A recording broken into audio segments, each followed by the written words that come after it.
안녕하세요. 저는 신안에 사는 60대 여성입니다. 저에게는 아들 하나, 딸 하나가 있어요. 남편과는 진작에 사별하고 혼자 힘으로 키워낸 아이들이라 애정도 남다르긴 합니다. 뭐, 세상에 자기 자식에 대한 애정이 남다르지 않은 부모는 없겠지만 말이죠. 남편은 험한 일을 하는 사람이었습니다. 흔히들 말하는 조폭? 뭐 그런 거였어요. 남들을 괴롭히고 그런 걸로 돈을 버는 사람 말입니다. 그거 다 업보로 돌아온다고 그만두라고 골백 번은 더 이야기했지만 남편은 자신은 이런 거 말고 다른 일은 되어본 적도 없다고 늘 제 이야기를 흘려들었습니다. 그리고 제 말이 맞았습니다. 남편에게 그 업보가 다 되돌아갔거든요. 남편은 교통사고로 죽었어요. 뺑소니였는데 사람들이 이야기하기로는 남편과 사이가 좋지 않았던 다른 누군가가 일부러 사고를 낸 것 같다고 하더군요. 수술받고 나온 남편이 거의 기적적으로 잠깐 정신이 들었을 때였습니다. 저에게 이런 말을 했어요. 자네 말이 다 맞았네. 무슨 말이요? 결국에는 다 업보로 돌아온다는 말이네. 남편은 그렇게 말하고선 아이들을 혼자 키우게 됐으니 고생이 많겠다고 미안하다고 하더군요. 사실 그때까지만 하더라도 병원에서도 그렇고 남편이 그렇게 갈 거라고는 생각 못 했거든요. 기적적으로 깨어났으니 이제 살 거라고 다들 그렇게 생각했는데 저에게 그 말을 남기고 바로 다음 날 남편은 세상을 떠났습니다. 마치 그 말을 하기 위해서 잠깐 생각이 돌아왔던 것처럼 말이죠.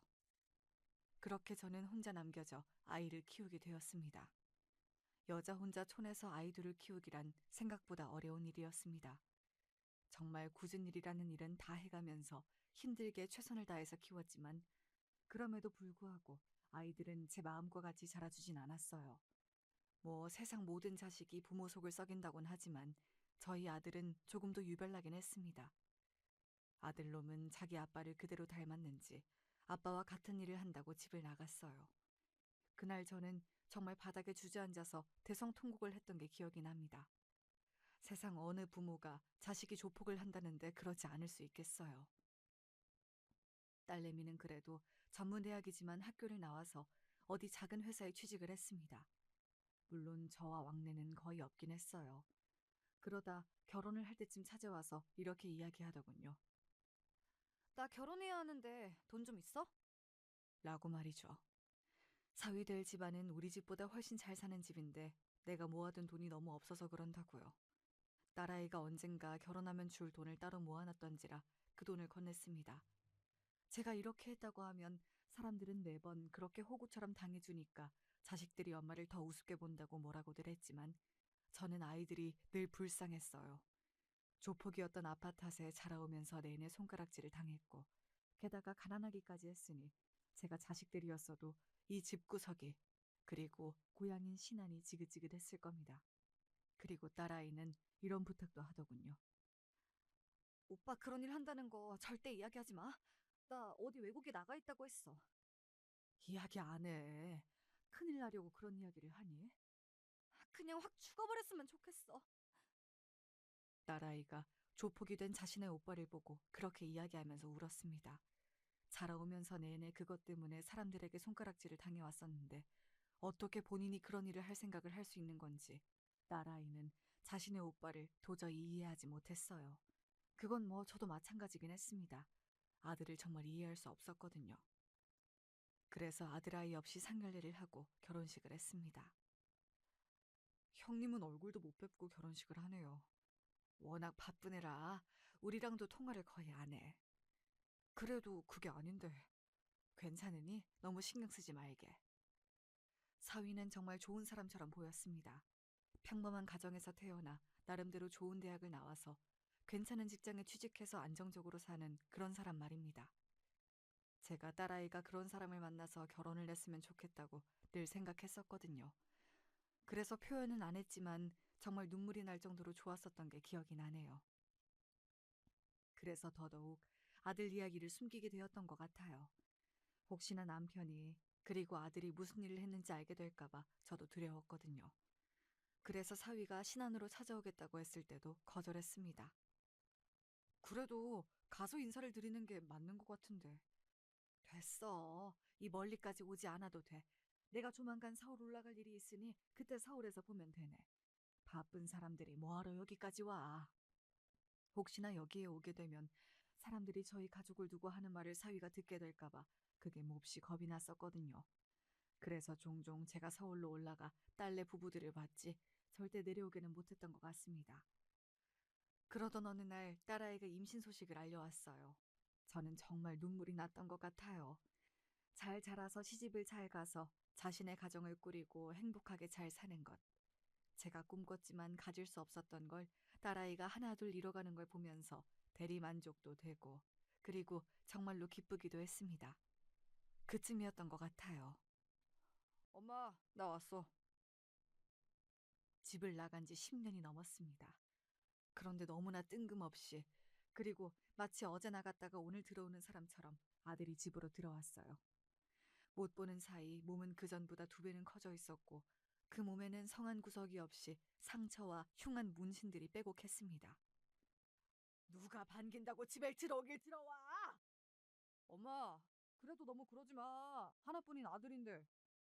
나는 그날 이후로 아들은 없는 셈 치고 살았는데 무슨 아들이야! 아들은 변죽도 엄청나게 늘어서 왔더라고요. 제가 욕을 하고 너 같은 쓰레기는 아들 아니다. 당장 나가라. 그렇게 난리를 쳐도 허허 하고 웃으면서 자기는 엄마가 보고 싶었다며 집을 나가지 않았습니다.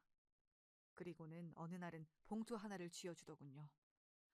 지훈이 결혼했다며. 이거 가져다 줘. 딸아이가 결혼한 걸 알고 있더라고요. 제가 그걸 어떻게 알았냐는 듯 눈을 크게 뜨고 아들을 봤습니다. 그랬더니 아들이 이렇게 말했어요. 지훈이 앞엔 안 나타날 거야. 나도 그 정도 생각은 하고 사니까 너무 걱정하지 말고 이 돈이나 가져다 줘요. 그래도 명색이 오빠인데 결혼할 때 아무것도 안 해줬잖아. 그 돈을 어떻게 번 건지가 너무 뻔했습니다. 지 아빠처럼 본인보다 약한 사람들, 그리고 약점이 있는 사람들을 괴롭혀 받아낸 돈이었겠죠. 그래서 싫었지만 그냥 받아서 딸아이를 줬어요. 물론 딸아이에게는 제가 주는 돈이라고 말하고선 말이죠. 아들이 돌아오면 실을 줄만 알았는데 그래도 그런 아들이라도 돌아오니 좋은 점이 있긴 하더라고요. 혼자가 아니라서 덜 외로운 것도 있었고 그리고 든든하기도 했고 말입니다. 물론 지나갈 때마다 동네 사람들이 수군거리는 건 감수해야 했지만 말입니다. 뒤에서 수군거리지 말고 앞에서 이야기해. 내 앞에서는 찍소리도 못할 것들이 뒤에서 말들이 많아. 아들이 그렇게 소리를 지르면 다들 어디론가 슥 숨어 들어가곤 했어요. 아들아이는 한눈에 봐도 무서운 타입이긴 했습니다. 덩치도 크고 인상도 세고 온몸에 문신이 가득하고 말이죠. 지나가다 눈이라도 마주치면 슬쩍 피할 그럴 타입 말이에요. 그러던 어느 날이었습니다. 엄마, 서울에 좀 오면 안 돼? 무슨 일 있어? 생전 먼저 저보고 오라는 소리를 안 하는 딸이었거든요. 그래서 걱정되는 마음에 바로 그렇게 물었더니 딸아이는 아무 말을 하지 않고서 있다가 그냥 이렇게 이야기를 하더군요. 아니, 내가 임신을 해서 그런가. 엄마가 해주는 밥이 먹고 싶고 기분도 우울하고 뭐 그러네. 며칠만 올라와 줄 수 있나 해서. 당연하지. 오히려 저는 그럴 때 저를 찾아줘서 너무 기뻤거든요. 그래도 딸아이가 나를 정말 부모라고 생각하고 의지하는구나 싶어져서 말이죠. 집에서 음식들을 바리바리 싸서 올라가려는데 아들이 제 손을 덥석 잡았습니다. 이거도 좀 가져다 줘. 이번에도 돈봉투였어요. 전에도 줬잖아. 됐어. 저는 거절했습니다. 저번엔 받긴 했지만 그런 돈을 계속해서 받는 게 어딘가 꺼림칙했거든요. 하지만 아들은 한사코 제 손에 그 돈봉투를 쥐어줬어요. 내가 해줄 수 있는 게 이런 거밖에 없잖아. 가서 맛있는 거 사 먹고 또 그 뭐냐 가방 같은 것도 사라고 해. 그런 거 사면 여자애들은 기분이 좋아지기도 하더만. 자기 방식의 걱정이고 염려라는 생각이 들더군요. 그래도 핏줄이라고 동생이 아프다고 하니 챙겨주는 건가 싶어서 그것도 거절하지 못했습니다. 그렇게 반찬이랑 아들이 준 봉투를 들고 딸아이의 집으로 갔어요. 장모님 오셨어요? 자네가 고생이 많네. 제가 무슨 고생인가요? 집사람이 제일 고생이죠. 그렇게 웃으며 넉살 좋게 이야기하는 사위를 보고 마음이 조금은 놓였던 것 같아요. 그래도 딸아이가 마음은 편하게 있지 않을까 하는 생각을 하기도 했고 말입니다. 다 아니었지만요.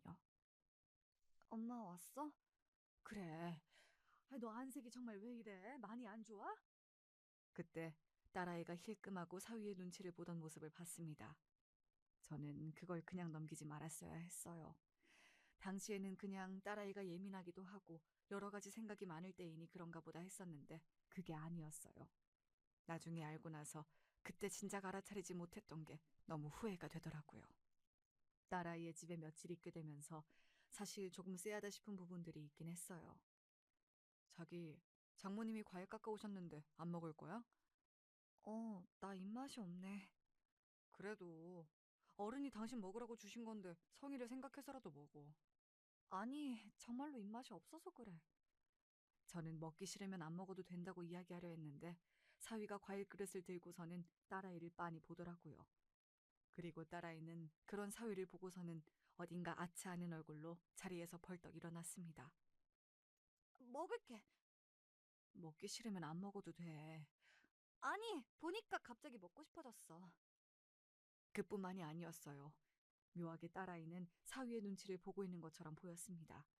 하지만 저는 별로 대수롭지 않게 생각했던 것 같아요.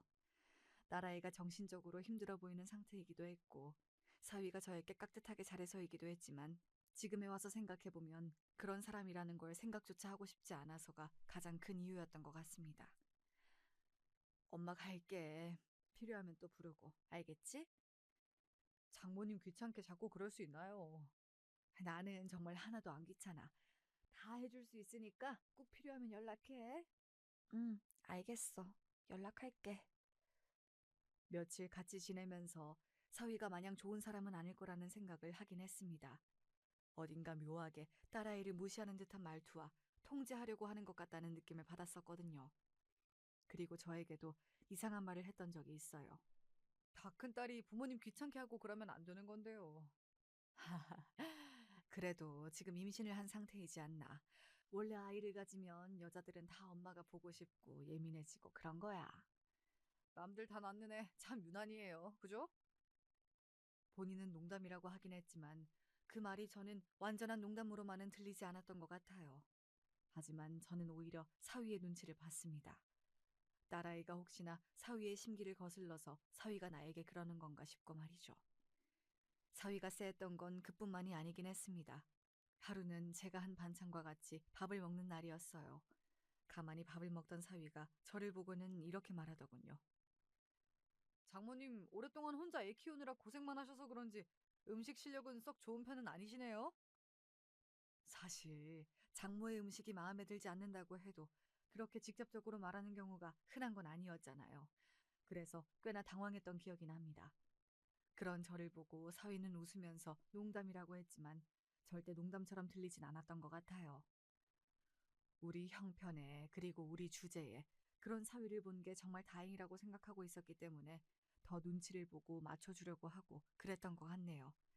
보통 좋은 사람이라면 상대방의 그런 태도에 감사해야 하는 것이 보통이지만 사위는 좋은 사람이 아니었기 때문에 아마 저의 태도에서 더더욱 딸아이에게 막 해도 된다는 확신을 얻었을 겁니다. 지금 와서 돌이켜 생각해보면 그 점이 딸아이에게 몹시 미안해요. 서울에서 무슨 일 있으셨어? 아니, 정희가 사위를 귀찮게 하나 싶어서. 왜? 그 새끼가 엄마한테 뭐라고 해? 너는 그 새끼가 뭐냐, 그 새끼가. 여동생 남편한테. 아, 됐고, 왜 그러는데? 아니, 그냥 눈치가 어딘가 조금 지치고 짜증난 것 같이 보이긴 해서. 엄마한테 짜증을 냈다고? 가만히 좀 있어. 그냥 그런 인상을 받았다는 소리니까. 아들은 팔짱을 끼며 안 되겠다는 듯 말했고 저는 그런 아들이 혹시나 사고라도 칠까봐 전전긍긍하며 괜히 말을 꺼냈나 하는 생각을 했던 것 같아요. 뭐, 그 뒤로 바로 무슨 일이 일어난 건 아니었기 때문에 잊었지만 말입니다. 그러고 몇 년이 흘렀어요. 딸아이는 잘 사는 것 같았습니다. 그 몇 년이 흐르는 동안 딱히 딸아이에게서 다른 인상을 받은 건 없었어요. 전화도 자주 왔고 목소리도 밝았고 말이죠. 그때는 임신한 상태여서 마음이 조금 싱숭생숭했구나 생각하고 그 일은 잊고 살았습니다. 그런데 딸아이가 전화가 와서는 이런 이야기를 꺼내더군요. 오빠 요즘 뭐해? 너희 오빠는 왜? 아니, 궁금해서. 여전히 그러고 살지 뭐. 네 오빠 보면 나는 한숨만 나온다. 오빠한테 나 대신 고맙다고 전해줘. 뭘? 몰랐어? 오빠가 나한테 주기적으로 돈 보내는 거? 정말 몰랐습니다. 아들이 딸에게 주기적으로 돈을 보내고 있다고 하더군요.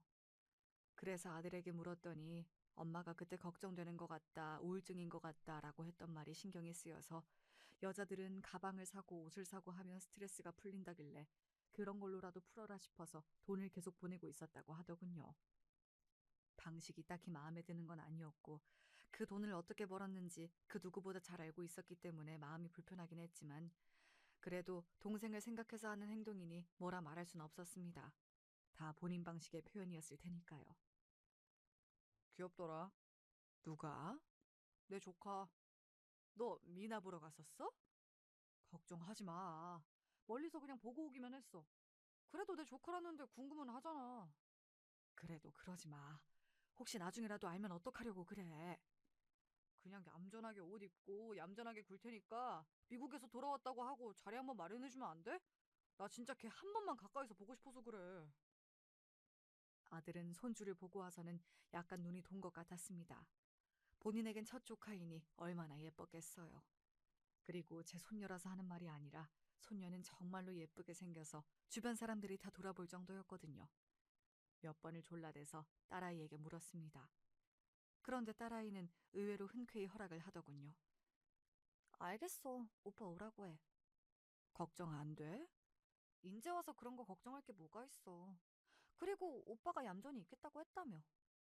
그렇게 아들아이와 딸 부부의 만남이 처음으로 성사되었습니다. 아들은 며칠 전부터 선물을 사고 이발을 하고 호들갑을 떨어댔어요. 누가 보면 여자친구라도 만나러 가는 줄 알겠다. 그거보다 더 좋지.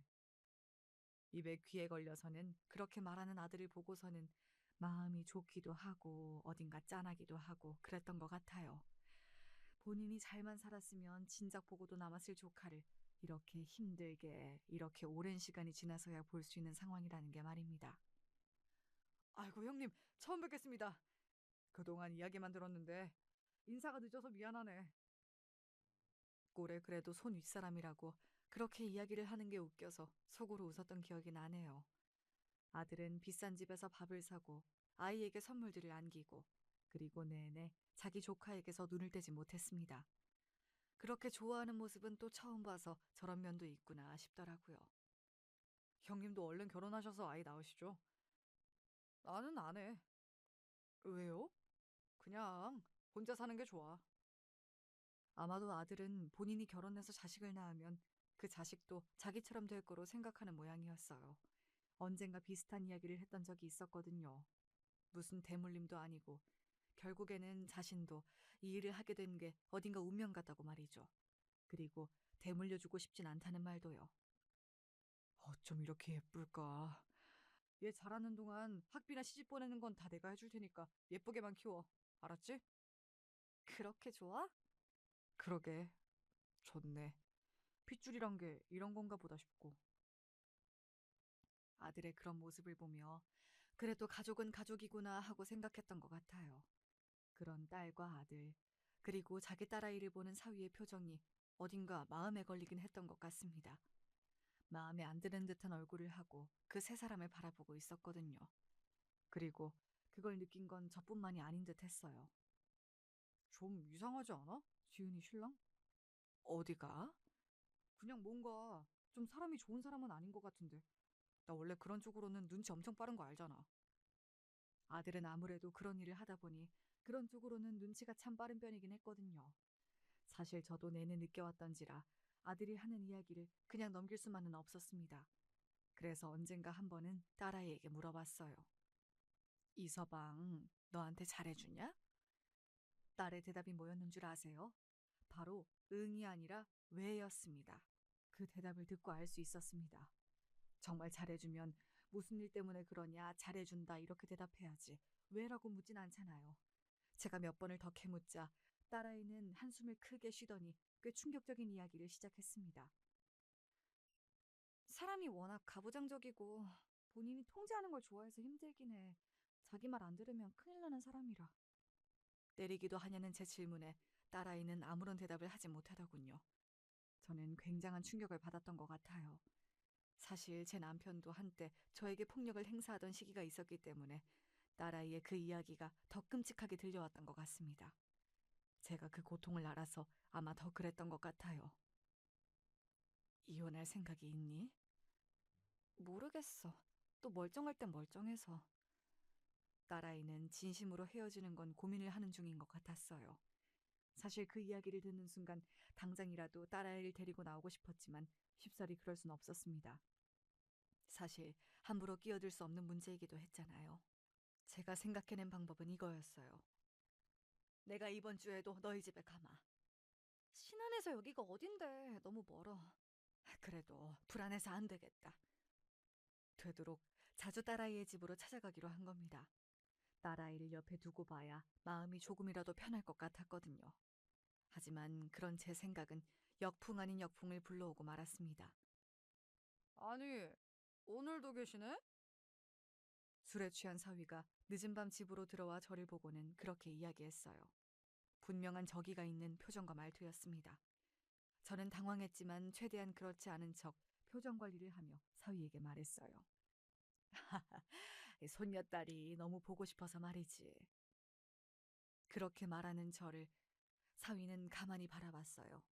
그러고는 픽 웃더니 다시 이야기를 하더군요. 이렇게 자주 오면 내가 더 짜증나는 거 몰라요? 뭐? 내가 모를 줄 알아? 당신 딸이 자기 나한테 학대받는다고 꼰지른 거 아니야. 그래서 불안해서 이렇게 올라와 있는 거 내가 모를 줄 아느냐고. 딸이나 애미나 진짜 더럽게 멍청해서는. 자네 지금 뭐라고 했나? 더럽게 멍청하다고 했다. 왜? 나는 당신 온다는 연락 못 받았으니까 당장 내려가세요. 이 말은 멍청해도 알아듣죠? 에? 나는 우리 딸이랑 손녀 보러 온 거네. 이대로 못 가. 왜요? 장모님도 저한테 한 대 맞으실래요? 그 말에 그 자리에서 망부석처럼 굳었던 것 같아요. 그런 말을 저에게조차 아무렇지 않게 한다는 건 딸아이에게 어떻게 한다는 건지 정말 단번에 짐작이 갔습니다. 자네, 우리 딸한테도 이러나? 아이씨, 그게 너랑 무슨 상관인데? 우리 결혼할 때 뭐 하나 제대로 해준 것도 없고 물려줄 재산이 있는 것도 아니고 부모 노릇이라고는 하나도 못하는 인간이 왜 자꾸 부모 대접을 받으러 들어? 어? 그때부터는 무슨 말을 할 수도 없이 어버버거리고만 있었던 것 같아요. 사위가 맺는 모든 말이 충격과 공포 그 자체였거든요. 네가 이러면 이럴수록 네 딸은 나한테 더 맞는다고 알아? 자네 이러면 내가 우리 아들한테 말할 수밖에 없네. 제가 사뭇 진지한 얼굴로 말했습니다. 아들아이는 덩치가 크고 날카롭게 생기긴 했지만 사위와 만날 당시에는 최대한 얌전하게 입고 가서 조용히 아이만 보고 왔기 때문에 사위는 제 아들이 그런 일을 한다는 걸 정말 상상조차 하지 못하고 있었어요. 그랬으니 그런 말을 할 수도 있었던 거겠죠. 네 아들한테 말하면 뭐가 달라져? 아, 진짜 이 할망구 웃기네. 네 아들이 나한테 와서 나를 패기라도 한다는 거야, 뭐야. 그러면 나는 신고할 건데? 제 생각인데 사위는 분명히 중간에 술에서 깬 것 같았어요. 그래서 아마 어느 정도 이후부터는 술 기운이 아닌 진심으로 생각하고 있던 걸 뱉는 거였을 겁니다. 앞으로 우리 집에 이렇게 오지 마. 알겠어? 안 그래도 드나들 때마다 수준 떨어지는 것 때문에 짜증나 죽을 것 같은데 이제는 막 연락도 없이 찾아온다는 게 소름이 끼친다. 꺼져. 꺼지라고! 사위는 그렇게 이야기하며 저를 밀어냈습니다. 저는 사위에게 붙잡혀 문 밖으로 쫓겨났어요. 아들 버린 남자에게 거의 멱살이 잡혀서 질질 끌린 채로 문 밖으로 버려지는 기분은 생각보다 더 처참하더라고요. 그리고 그게 사위라서 더더욱 말입니다. 집으로 돌아오는 내내 눈물이 멈추지 않았던 것 같아요. 아무 말을 못하고 구석에서 울고만 있던 딸아이의 얼굴이 눈에 너무나 밟혔습니다. 그리고 그런 생각이 들었어요. 나한테도 이렇게 하는데 딸아이에게는 어떻게 하겠나 하는 생각 말입니다. 다시 집으로 내려가는 내내 고민했던 것 같습니다. 바로 이 모든 사실을 아들아이에게 말을 해야 할지 말아야 할지 하는 것을 말입니다. 물론 당연히 말을 하는 게 맞고, 많은 분이 그게 고민할 거리가 되냐 하시겠지만, 저희 아들은 조폭이에요. 눈이 돌면 사람에게 무슨 짓을 할지 모르는 아이였습니다. 저는 사위 새끼가 걱정이 되는 게 아니라 제 아들이 걱정이 되는 거였습니다. 혹시나 무슨 일을 치를까봐 하는 걱정 말이죠. 그런 고민들을 하며 집으로 갔는데 아들이 집 거실에 누워서 텔레비전을 보고 있더라고요. 며칠 있다가 온다고 하지 않으셨어? 뭘 이렇게 금방 와? 제가 아무 대답이 없자 아들이 벌떡 일어나 저에게 다가왔습니다. 그러고는 제 표정을 보고서는 그 자리에서 굳었어요. 무슨 일 있어? 아들이 그렇게 묻는데 저도 모르게 눈물이 후두둑 하고 떨어졌습니다. 정말 후두둑 하고 말이에요. 그리고 제 입에서 오늘 있었던 일에 관한 이야기가 쏟아져 나왔어요. 저는 그런 경험은 처음 해보는 거였습니다. 저도 모르게 말이 막 나오더라고요. 아마 많이 억울하고 서럽고 그런 마음이라 그랬던 것 같아요. 아들은 의외로 제 말을 듣는 내내 침착했습니다. 저는 바로 뭐라도 손에 들고 서울에 가겠다고 설치는 건 아닌가 걱정한 것과 달리 아들은 굉장히 침착했어요. 물론 드문드문 손이 떨리는 것 같다는 생각이 들긴 했지만 말이죠. 그래서 엄마는 한 대도 못 때리고 나왔어? 거기서 너만한 남자를 내가 어떻게 때려? 뭐가 나만 해. 내 반도 안 되겠던데. 하여간 그 새끼 첫인상부터 너무 안 좋았단 말이지. 나는 그런 건 틀린 적이 없어. 그렇게 말하고서는 아들은 휴대폰을 들고 어디론가 나가더군요. 제가 그런 아들을 잡아 세웠습니다. 어떻게 하려고? 어머님 가만히 앉아서 내가 어떻게 하는지 구경이 나와서. 사람 다치게 하고 그러면 안 돼. 알지? 그런 인간 걱정하고 그러는겨? 아니, 너 걱정하는 거야, 너. 제 그런 대답에 아들은 아무 말도 없이 저를 가만히 보더니 망해 갈 일은 안 만든다는 말 한마디를 남기고 누군가에게 전화를 걸며 나갔습니다. 그리고는 한참 뒤에야 들어왔어요. 무슨 전화를 그렇게 오래 하냐, 무슨 일을 벌이려고 그러는 거냐고 계속해서 물었지만 아들은 끝까지 대답해주지 않았습니다. 그저 곧 알 거라는 말만 반복했어요. 그리고 얼마 뒤 딸아이에게서 전화가 걸려왔습니다. 엄마, 이거 오빠가 한 거야? 딸아이는 굉장히 상기된 목소리였어요. 그게 기쁜 건지 놀란 건지 알 순 없었지만 말이죠. 저도 무슨 일인지 몰랐기 때문에 딸아이에게 물었습니다. 무슨 일인데? 아니 그게 아니라 오늘 남편 회사로 어떤 여자랑 남자가 찾아와서 난리를 치고 갔다는데 그게 아무래도 오빠가 한 것 같아서. 딸아이 말에 의하면 회사로 여자와 남자가 찾아와 한바탕 소동이 벌어졌다고 하더군요. 그 여자는 사위와 바람이 났다고 주장하는 내연녀였고 그 남자는 그 여자의 남편이라고 했다더군요. 내 아내랑 바람난 놈 찾아오라고 고성방가하고 회사 로비에 들어눕는 바람에 전 직원 모두가 그 사실을 알게 되었다고 말입니다. 그 여자랑 바람이 난 건 진짜고? 그런데 조금 알아보니까 그 여자가 술집 여자인 것 같더라고. 남편이 얼마 전에 접대받았는데 거기서 그 여자랑 그런 일이 있었나 봐. 사람들이 꽃뱀인 것 같다고 수군거리고 그런다는 이야기를 들었어. 술집 여자라고 하니 바로 오빠가 생각났다고요. 그런 여자들을 관리하는 것도 아들이 하는 일 중에 하나라는 것을 저도 딸아이도 알고 있었거든요. 정황상 아들이 벌인 일은 맞아 보였지만 일단은 딸아이도 저도 모르는 척하고 있기로 했습니다. 그리고 딸아이는 이혼 소송을 준비 중이라고 했어요. 그것도 사실 오빠가 도와주고 있어. 어디서 엄청나게 유명한 변호사 한 분을 모셔왔더라고. 아들은 정말 본격적으로 딸아이를 도와주고 있던 겁니다. 사람들이 보면 조폭일이나 하면서 지 가족은 끔찍하게 여기네 하고 비꼬고 욕을 할 수도 있지만 저와 딸아이는 그 순간 아들에게 너무나 고마웠던 것 같아요. 그리고 사위는 거기서 끝이 아니었습니다. 오늘은 교통사고가 났다는데? 그런데 상대 쪽에서 일부러 가져다 박았다는 것 같은데 증거가 없대. 보험 사기 일당에게 당해 교통사고가 나질 않나. 길을 가다가 재수없이 넘어지질 않나.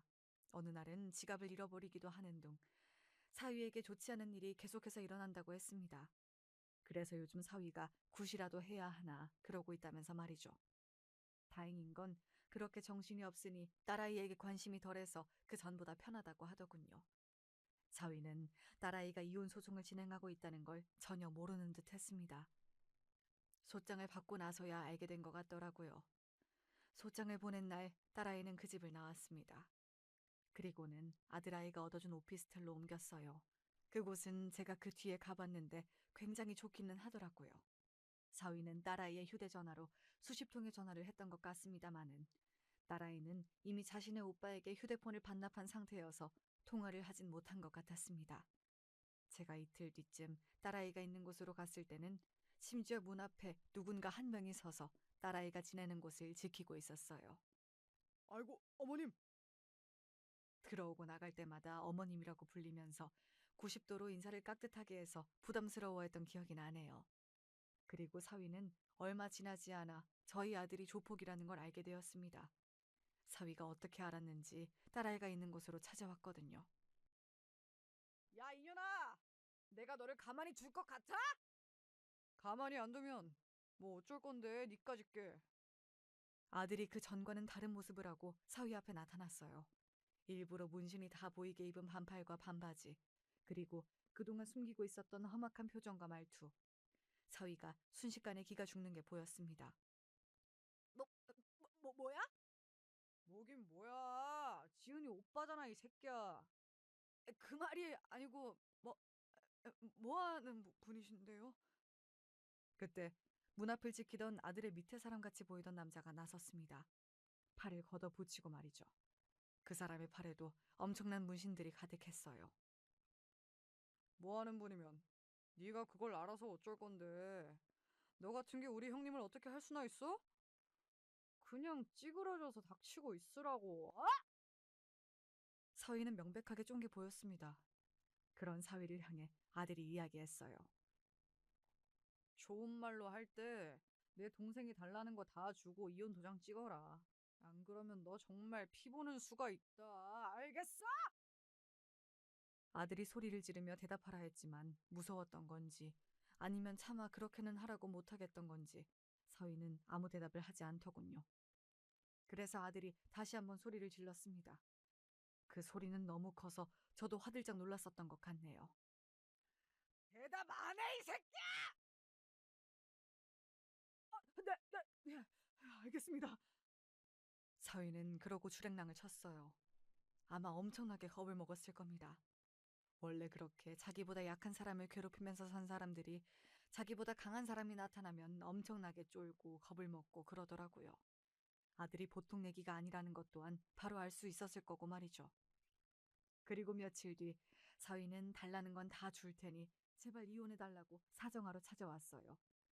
재산 분할과 양육권, 그리고 위자료의 양육비까지 최대한 맞춰주겠다고 말이죠. 아마 아들아이와 더 이상 엮이고 싶지 않아서 더 서두르는 것 같았어요. 하지만 아들아이는 거기서 멈추지 않았습니다. 계속해서 끊임없이 사위를 괴롭힌 거예요.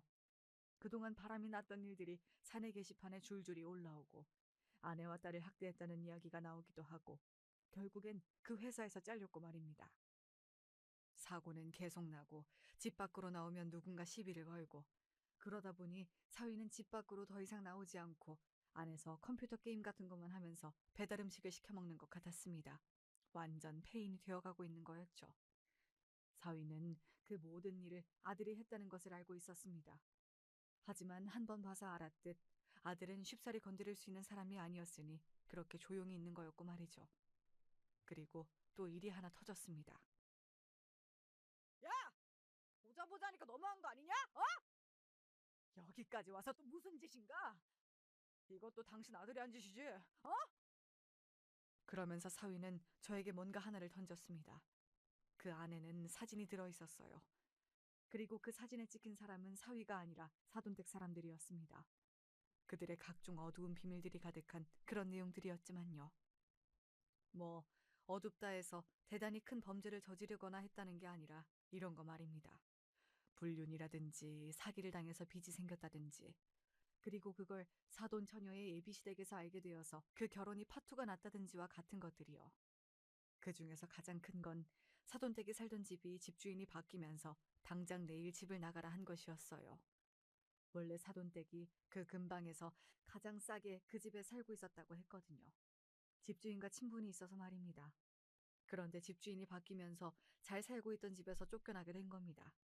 그리고 그 새로운 집주인은 당연히 저희 아들이었고 말이죠. 네가 제대로 살았으면 이런 일 없잖아. 너한테 그런 소리 듣고 싶지 않은데? 조폭 주제에 누굴 가르치려 들어? 사위는 그쯤 되니 그냥 막 가자고 나오는 것 같았어요. 아들이 그러거나 말거나 이제 본인도 눈에 보이는 게 없는 것 같았습니다. 아들은 그런 사위를 보며 웃었습니다. 사위는 그런 아들을 보고 눈이 돌아간 듯 보였어요. 웃어? 웃어? 그렇게 이야기하며 사위가 얼굴을 주먹으로 한 대 쳤어요. 물론 아들은 넘어지기는커녕 휘청거리지도 않고 그 자리에 박혀있듯 여전히 서 있었지만 말입니다. 그리고 아들은 뒤를 돌아보고 이렇게 말했어요. 찍었냐? 예, 형님. 오케이. 그러면 지금부턴 쌍방이다. 선빵은 네가 먼저 친 거고. 아들이 그렇게 말했고 무슨 말인지 알아듣느라 다들 고개를 갸웃하는 사이 아들이 사위에게 달려들었습니다. 그리고 정말 무슨 두들겨 맞는다는 게 이런 거구나 싶게 많이 두들겨 맞았어요. 사위는 당연히 덩치나 힘이나 모든 것들이 아들에게 뒤졌기 때문에 아들을 제대로 한번 때릴 수조차 없었고 말입니다. 그렇게 아들과 사위는 경찰서로 가게 되었습니다. 기다렸다는 듯 아들 측의 변호사가 와 먼저 친 건 사위였다고 억울함을 호소했어요. 그 모든 것들이 마치 짜여진 각본처럼 착착 움직였습니다. 그리고 그 생각은 저만 한 건 아니었더라고요. 야, 이 새끼야. 이거 니들 짰지? 어? 짰잖아! 아닌데? 뭐가 아니야. 맞잖아! 아니라니까? 뭐 준 거 있어? 있을 리가요. 그런 건 사전에 다 조처해놨을 텐데 말입니다. 사위의 식구들, 그러니까 사돈댁 사람들이 하나둘 와서 조이 쪽에 뭐라고 하려고 했지만 아들과 아들 옆에 서 있는 그 아들의 밑에 직원의 변호사를 보고 말문이 막혀 뻐끔거리기만 하더군요. 그렇게 저희가 먼저 경찰서를 나왔습니다. 오빠, 고마워. 딸아이가 처음으로 아들에게 고맙다고 하는 것 같았어요. 그동안은 오빠가 하는 일이 싫고 마음에 들지 않기도 했을 테지만 그간 미워하고 원망했던 게 새삼 부끄럽기도 해서 더더욱 그런 말은 쉽게 하지 못했을 거라고 생각하거든요. 이렇게 생각하면 그 일이 우리 가족에게 준 게 크긴 하네요. 아들과 딸아이가 화해 아닌 화해도 했고 가족의 소중함을 어느 정도 일깨워주기도 했고 말입니다. 사위는 아들을 빵에 넣어야 한다고 난리를 쳤지만 그렇게 되지 않았습니다. 그리고 그 변호사가 어찌나 능력이 좋던지 선빵 합의금까지 받은 것 같더라고요. 아들은 돈이 많았어요. 합의금 받자고 이 모든 일을 저지른 건 아니었습니다. 단순히 사위를 어떻게 하면 더 많이 그리고 짜증나고 열받게 만들 수 있을까를 아들이 고민하다 이렇게 하기로 한 것 같았거든요. 보통 사람이라면 거기서 끝냈을 텐데 저희 아들의 신념은 대단했어요. 사위가 이사하면 이사를 하는 곳을 쫓아가 그 동네에 발을 못 붙이고 살 만한 상황을 만들었고 새로운 회사에 취직해도 마찬가지로 소문을 다 퍼뜨려 그 회사를 쑥대밭으로 만들었습니다. 꾸준히 사람을 시켜 사위를 감시하게 했고 그리고 그걸 사위가 다 알게 했어요. 그거 아시나요? 누군가 자신을 감시하고 있다는 걸 알고 그 느낌을 받는 것만으로도 사람의 스트레스 수치가 엄청나게 올라간다는 사실을 말입니다. 아들 말로는 실제로 이 방법을 썼을 때 빌려간 돈의 이자를 가장 많이 받을 수 있다고 하더군요. 사람들이 지치고 힘들어서 그냥 가지고 있는 돈을 다 주는 쪽을 택한다고 말입니다. 사위는 정신병이 올 것 같다고 제발 그만하라고 하는 건 다 하겠다고 울고불며 아들을 찾아왔다고 했어요. 그런 아들이 사위에게 진지하게 한마디를 했다고 합니다. 너 내 동생한테 사과는 했냐? 라고 말이죠. 그랬습니다. 사위는 정작 저희 딸아이에게는 아직 제대로 된 사과 한마디 하지 않았어요. 소송을 하는 과정에서조차 말입니다. 아들도 그걸 알고 있었던 모양이더라고요. 내가 죽을 죄를 졌어. 당신한테 그러면 안 되는 거였는데. 네가 한 잘못이 얼마나 큰 잘못인진 알아? 나도 지금 네가 고통스러워하는 것만큼 고통스러웠어. 그거 아냐고. 어, 너무 잘 알고 있어. 그리고 나 정말로 반성하고 있거든. 그러니까 제발 네 오빠한테 그만 좀 하라고 전해주라. 어? 하지만 아들은 전혀 사위의 그런 말을 들어줄 생각이 없었지만 말이죠. 감히 내 식구들을 건드린 걸 나는 용서를 할 수가 없어. 지구 끝까지 쫓아가서 죽을 때까지 내가 넌 가만 안 둔다. 알겠어? 그 소리를 듣는 사위의 표정이 어지간히 절망적이었다는 말을 전해 들을 수 있었습니다. 그리고 얼마 뒤에는 사돈댁이 단체로 우르르 찾아오기도 했어요. 사실 사돈댁에서 저희 아들의 직업을 알고 나서 처음 얼굴을 보게 되었을 때 저희에게 적반하장도 유분수라며 길길이 날뛰었거든요. 어디서 조폭밖에 없는 집안 사람이 감히 우리 집안을 넘봤냐부터 시작해서 쪽팔려서 동네에서 얼굴을 들고 다닐 수 없을 거라면서 말이죠. 그런데 이제는 저희를 찾아와서 제발 좀 봐달라고 하는 게 너무 우스웠습니다. 저희 이 집 당장 나가면 진짜 갈 곳이 없어서요. 한 번만 용서를 해주세요. 자가이신 줄 알았는데 아닌 건 사기 결혼을 당한 게 아닌가요? 그 말을 굳이 한 건 사돈댁이 마치 비싼 집이 자신의 집인 것처럼 굴면서 저희 집을 은은하게 계속 무시해왔기 때문이었습니다. 그런데 이번 일로 그 집이 자가가 아니라 전세인 것도 알게 되었던 거고요. 그때 한 말은 잊어주세요. 그리고 정말로 죄송했습니다. 따지고 보면 저희가 잘못한 건 아니지 않습니까? 맞아요. 그 빌어먹을 놈이나 잡지. 저희 집은 제발 가만히 놔둬주시면 안 될까요? 그래도 자식인데 돈 앞에서 바로 빌어먹을 놈 낳은 것밖에 아무것도 한 게 없고 우리는 잘못이 없다라고 말하는 게 어딘가 씁쓸한 생각마저 들더라고요. 제 아들이 무슨 일을 하는지 알고 난 다음에 저희 집을 그렇게 무시하는 발언들을 했으면서 말입니다. 사위도 자기 부모들이 그런 말을 했다는 것, 자신을 버린 거나 다름없다는 것에 상당히 격분한 것으로 들었습니다. 그래서 자신의 부모의 집에 찾아가서는 행패를 부리고 살림살이를 부수고 난리를 부리다가 결국 자신의 부모에게 신고를 당해 경찰서에 가게 되었다는 것도 말이죠. 그야말로 난장판에 콩가루라는 게 이런 걸 두고 하는 말이 아닌가 싶어요. 물론 저희 아들이 하는 일이 좋은 일도 아니고 남들에게 손가락질 받을 만한 일이라는 것도 잘 알고 있습니다. 언젠가 그만두고 갱생하기를 바라고 있어서 지금도 꾸준히 저와 딸아이가 아들을 설득하고 있고 말이죠. 한 번 깊게 발을 들여놓은지라 쉽사리 빠져나올 수 없는 것 같지만 말입니다. 사위는 그러고 나서 자신의 부모와 완전히 연을 끊은 것 같았습니다. 그 배신감이 엄청났다고 들었는데 사위가 그런 놈인 걸 떠나서 부모에게 그런 식으로 버림을 받는 건 굉장히 충격일 거라는 생각이 들긴 했어요. 저는 아들이 그렇게 사는 걸 알았어도 사실 연을 아예 끊지는 못하고 늘 어느 정도는 붙잡고 있었거든요. 사실 부모 자식 간이라는 게 그렇잖아요. 절대 쉽게 끊을 수 없고 끊어지지도 않는 그런 관계 말입니다. 아무튼 사위는 정말 모든 것을 다 잃었습니다. 집도 직업도 친구도 그리고 심지어는 가족도 말이죠. 아마 평생을 후회하거나 혹은 괴로워하거나 아니면 둘 다 하는 채로 살아가게 될 거예요. 그리고 또 죽을 때까지 저희 식구들, 특히 아들을 잊진 못할 겁니다. 저와 딸아이는 그거면 됐다라고 생각하고 아들에게 더 이상 하지 말라고 이야기는 했어요. 물론 아들은 그러겠다고 대답하진 않았지만요. 아마 아들은 더 할 수도 있다고 생각은 합니다. 그러지 않기를 바라지만 말이죠. 저는 이제라도 아들이 남들처럼 살기를 진심으로 바라고 있거든요.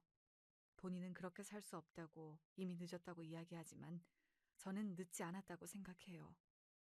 그렇게 생각하는 큰 이유 중에 하나가 사실 아들이 자기 조카인 소녀를 볼 때입니다. 정말 눈에 사랑이 가득하고 뭐 하나라도 주고 싶어 하고 그런 게 보이거든요. 정말로 많이 아끼고 사랑하는 게 보여서 저렇게 어린아이에게 사랑을 줄 수 있는 사람이라면 근본은 좋은 사람일 거로 생각하고 있어요.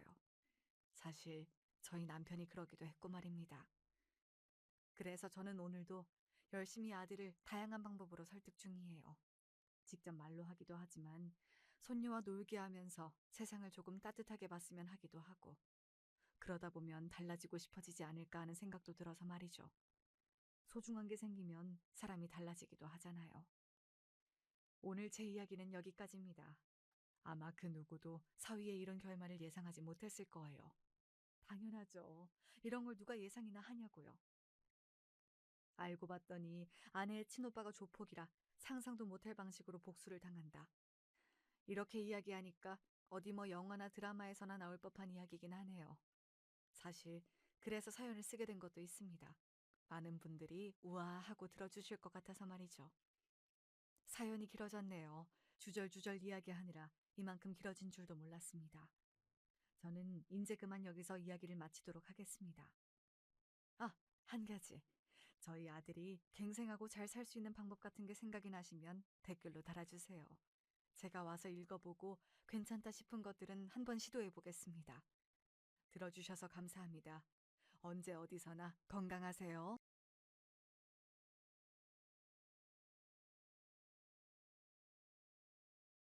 안녕하세요. 저는 동작구에 살고 있는 40대 주부입니다.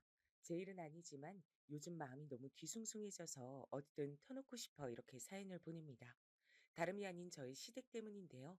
사실 시집살이 같은 문제면 지인들에게 몇 번 욕하고 끝내겠지만 그런 일차적인 상황이 아니에요. 여기에 일단 우리 시어머니 얘기를 빼놓을 수 없으니 먼저 시작해 볼게요.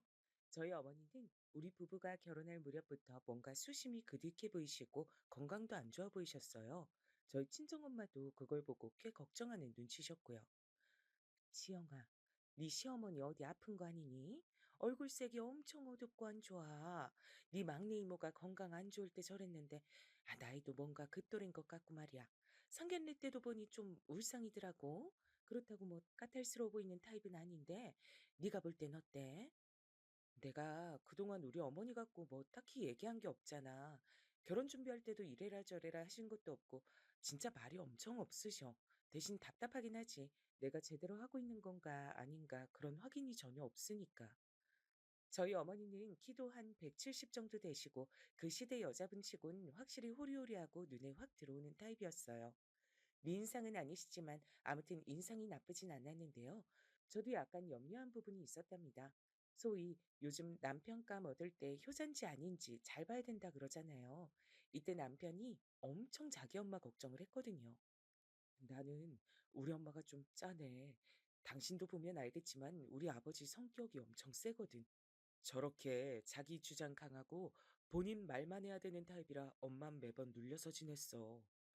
초반에 하도 남편이 이런 얘기를 하면서 자꾸 저보고 툭하면 시댁에 가자는 거예요. 그러니 저도 불만이 많을 수밖에요. 나도 우리 친정에 종종 가곤 하지만 내가 언제 당신더러 가자고 한 적 있어?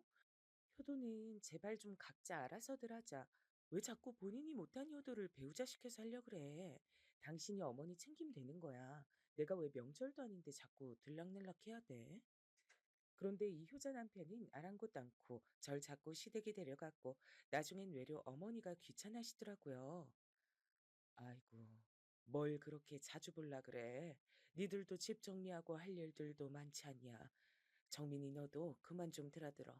안 와도 돼. 그럼 남편은 또 이렇게 받아치면서 살살거리는데 이때만 해도 이해가 안 갔어요. 엄마, 엄마 밥 먹고 싶어서 그런 거지. 이 사람도 엄마 밥 맛있어서 같이 오고 싶다 그랬어. 우리 밥 좀 주라, 응? 내가 언제 그런 말을 했어? 하여튼 이런 거로 불만이 막 쌓이려던 중 이날 돌아오는 길에 남편이 슬쩍 말을 하더라고요. 생각보다 너무 무거운 얘기라서 전 곧장 대답을 못했어요. 응? 그게 진짜야? 그럼 당신 그래서 자꾸 어머니한테 들리는 거였어? 세상에. 나 그런 줄도 모르고. 아니, 근데 어머니 괜찮으신 거야? 진짜로? 와, 저는 이 말을 듣자마자 어머니가 아닌 저희 아버님 얼굴부터 퍼뜩 떠올리게 되는 거예요. 그러면서 여러모로 안 좋은 상상들이 마구 섞이는 것이 아무튼 이렇게 된 데는 사정이 있었는데요. 일단 상황부터 말씀을 드리자면 참 나쁘끄럽게도 저희 시아버님이 아주 민망한 그림 안에 계시더라고요. 이걸 남편도 알고 있다는 게 너무 절망적이었던 것 같아요. 있잖아, 엄마. 지금 되게 힘들어. 어디 아픈 건 아닌데 마음이 많이 아프신 상태야. 이런 얘기 당신한테 하기 좀 그랬는데 아무래도 이해를 좀 받아야 될 것 같아서. 이거 사실 누나가 먼저 알아낸 건데 누난 이것 때문에 지금 아버지 안 보고 있는 거야. 근데 형님은 집이 멋이니까 자주 안 오시는 거 아니야?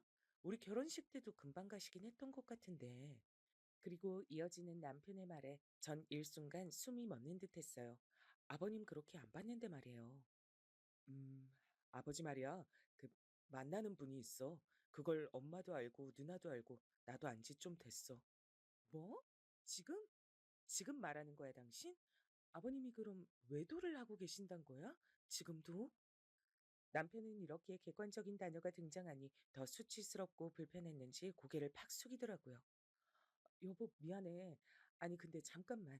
나도 뭐라고 말해야 될지 몰라서. 그럼 어떡해? 아니, 아버님 상견례 때도 멀쩡히 오셨고, 결혼식 때도, 아, 근데 매번 시댁에 어머니만 계시는 게 아버님 이래서 집에 안 계신 거 아니셨어?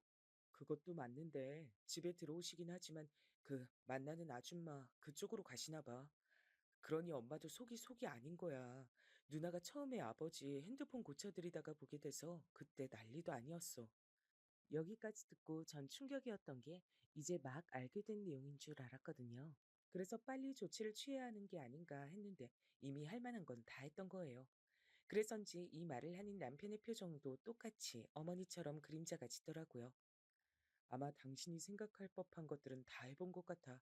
누난 웬만한 내용들을 다 알게 돼서 처음에 아버지랑 심각하게 한판 붙었었어. 그때 아버지는 그렇게 죽자 사자 하는 외동딸이 뭐라 하니 잠깐 기가 죽었지. 제일 불쌍한 건 엄마야. 엄마의 의견은 안중에도 없으시더라고. 잠깐만. 나 이해가 안 되는 게 한두 가지가 아니야. 그럼 자식들이 알고 그 난리를 쳤는데 아들까지 장가 보내고도 지금 두 집 살림을 하시는 거야? 그 상대쪽 여잔 나이가 어떻게 되는데? 많이 어려? 남편은 이때 고개를 절레절레 졌는데 참 세상 요지경이더라고요. 나 진짜 그때 따라가고 싶지 않았는데 누나 따라서 가서 얼굴 보고 왔어. 우리 아버지랑 한두 살 차이 날까 싶은 70대 어른이야. 그니까 기가 막히지. 뭘로 아버지를 구워 삶은 건지 말로는 무슨 등산 모임에서 만났다 그러더라고. 아니, 노인네들이 참. 그러니 전 여기까지 듣고 마음이 너무 복잡한 거예요. 사실 우리 어머니가 무뚝뚝하셔서 그렇지 은근 잔정이 많으시고 잘 챙겨주시거든요.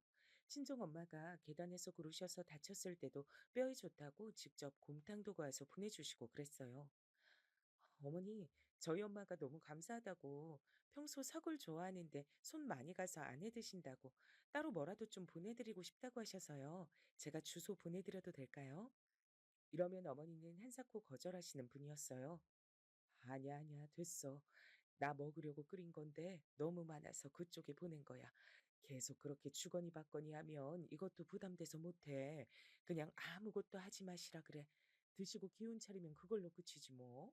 나 불편하니까 그런 거 절대 알려드리고 그러면 안 된다.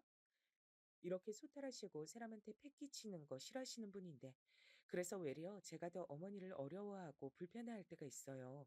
도통 뭘 원하시는지 알 수가 없고 전 늘 일방적으로 받는 입장이 되니 괜히 죄송하고 그럴 수밖에 없잖아요.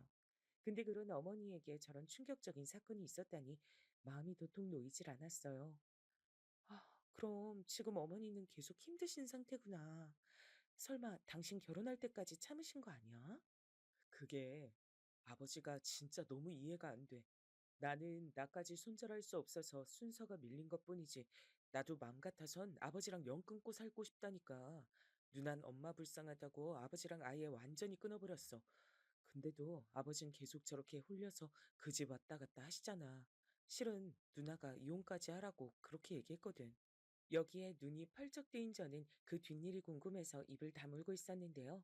젊은 애들이건 중년이건 노년이건 간에 어딘가에 눈이 뒤집어지면 참 처참하더라고요. 근데 아버지가 뭔 심본진 몰라도 자기 사전에 절대 이혼은 안 된다는 거야. 사실 아버지도 약간 억하심정이 있었던 것 같아. 그 아주머니를 생각해서가 아니라 이렇게 책 잡혀서 이혼하게 되면 재산도 떼줘야 되고 자식들이랑도 못 보고 말년에 불명예스럽다고 생각하겠지. 너무 어이없는 게 또 그런 설계를 그 아주머니가 해주고 앉았더라고. 여기까지 들으니 이제 제가 다 혈압이 오르더라고요. 나이 70이나 먹어서 별 미친 늙은 여우가 다 있다 싶었어요. 아, 여기까지 들으니까 내가 다 화가 날 정도네. 어머니가 맨정신에 견디신 게 용하게 느껴질 정도인데, 근데 어머닌 어떻게 하고 싶으신 거야? 나도 모르겠어. 그냥 이렇게 엄마 비위만 맞추고 있을 뿐이지. 나도 결혼해서 내 인생 잘 살아야 되는데 엄만 엄마대로 걸리고 당신한테도 미안하고 그냥 여러 가지 감정을 느껴. 사실 나랑 누난 엄마가 안쓰러워서 우리 딴에 머리도 굴려봤어. 아버지를 왕따 시킨다든가. 저는 그것도 제법 효과적이라고 생각했는데 아니었나 봐요. 아버진 우리끼리 뭉칠수록 그 아주머니네 놀러 갈 시간이 넘쳐나니까 더 그쪽 가서 사시는 거야. 그러니 엄만 더 우울할 수밖에. 평생 없이 살고 그렇게 아껴가면서 자식들 키워놨는데 아버지만 뺀질하게 얼굴은 윤이 나고 비슷한 또래 아주머니랑 바람나니 힘드실 거야. 여기서 전 아주 개인적인 의문이 생겨 물어봤어요. 그럼 당신도 혹시 그분 얼굴 봤어? 아닌가? 볼 일이 없었으려나? 왜 없었겠어? 누나랑 같이 쫓아가서 본 적 있지.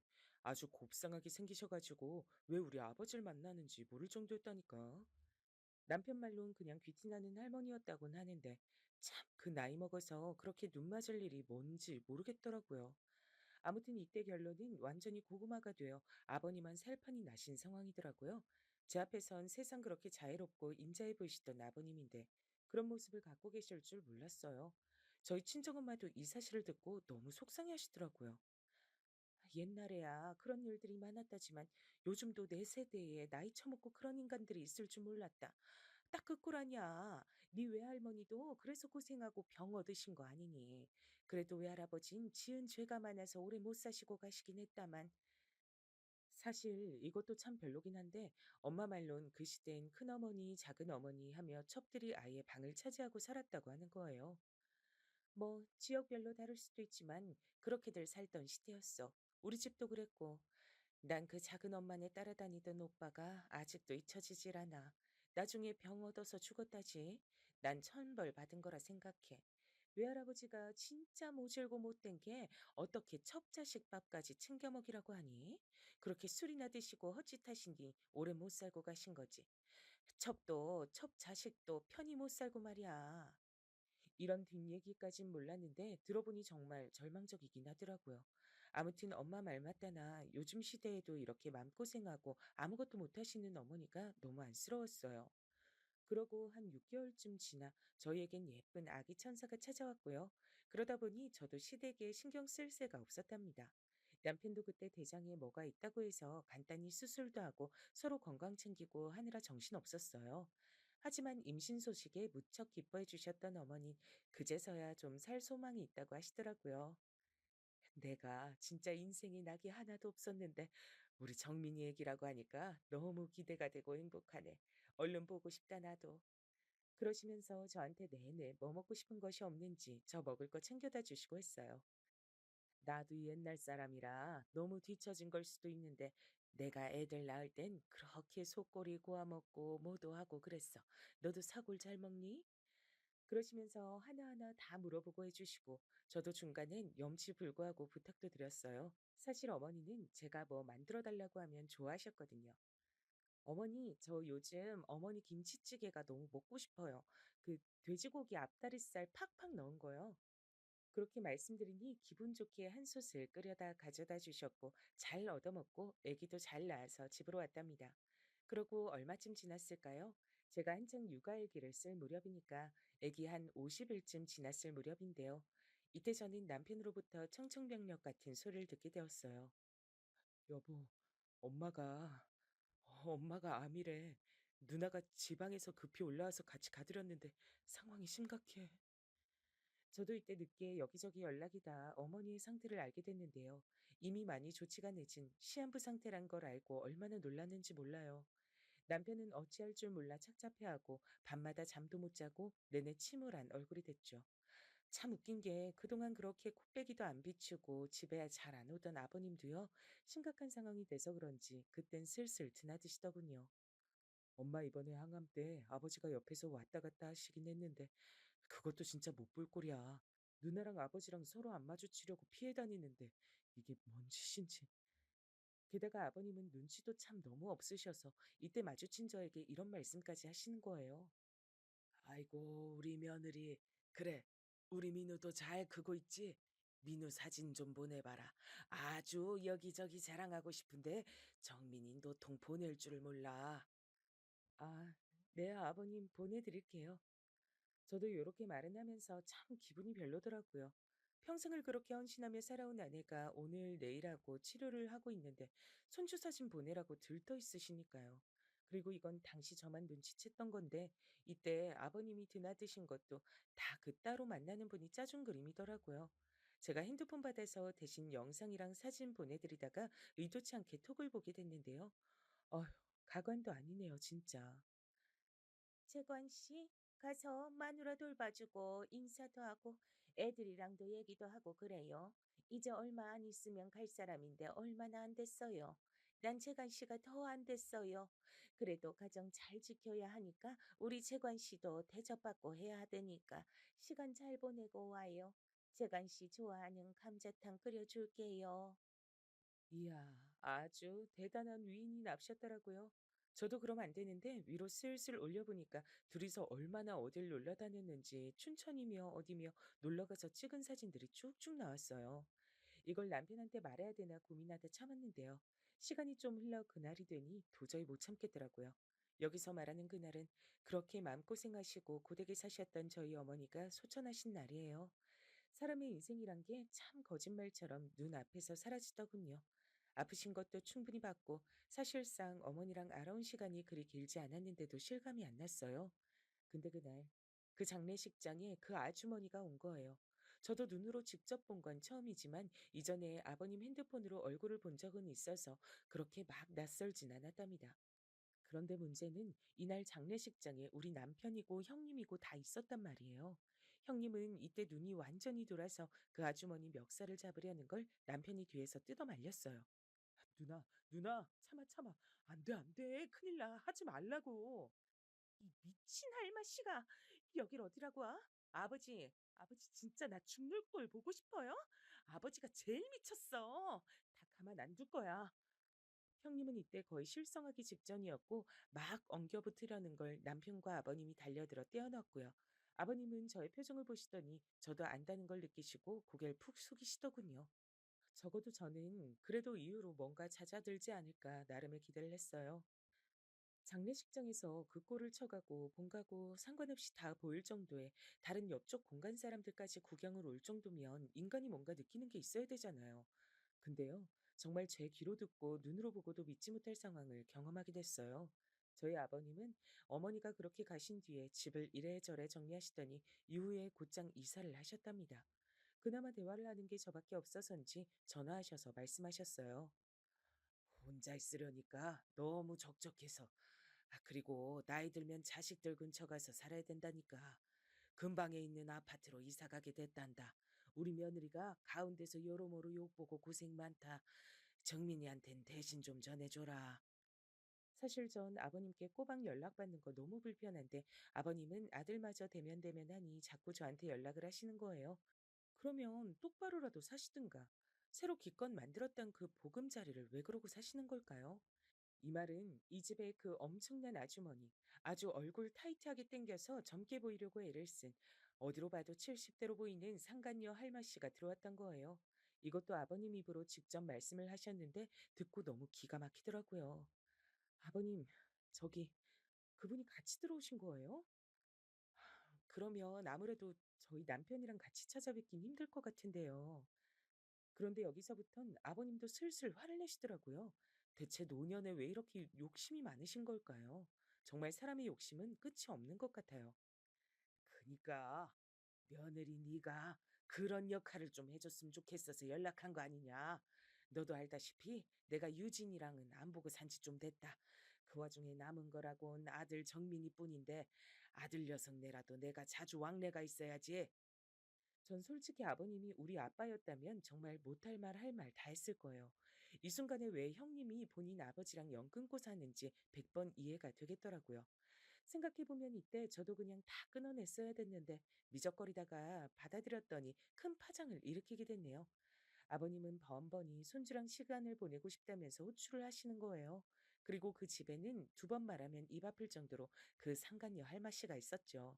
아버님은 영춘 씨라고 부르셨으니까 저도 영춘 아줌마라고 명명할게요. 이놈의 영춘 아줌마가 말이에요. 안과 밖으로 어떻게 아버님을 구워 삶았는진 모르겠지만 저한텐 처음 보자마자 대뜸 말을 놔버리는 거예요. 저기, 이름이 뭐라 그랬더라? 나도 편하게 이제 이름 부르고 싶어서. 나는 시어머니랑 며느리랑 따분하게 지내는 거 싫어. 나한테 시엄마라고 해도 돼. 내 친구들도 며느리한테 다들 엄마니 딸이니 하면서 지내더라고. 그, 아니에요. 그렇게 호칭하긴 조금 어렵네요.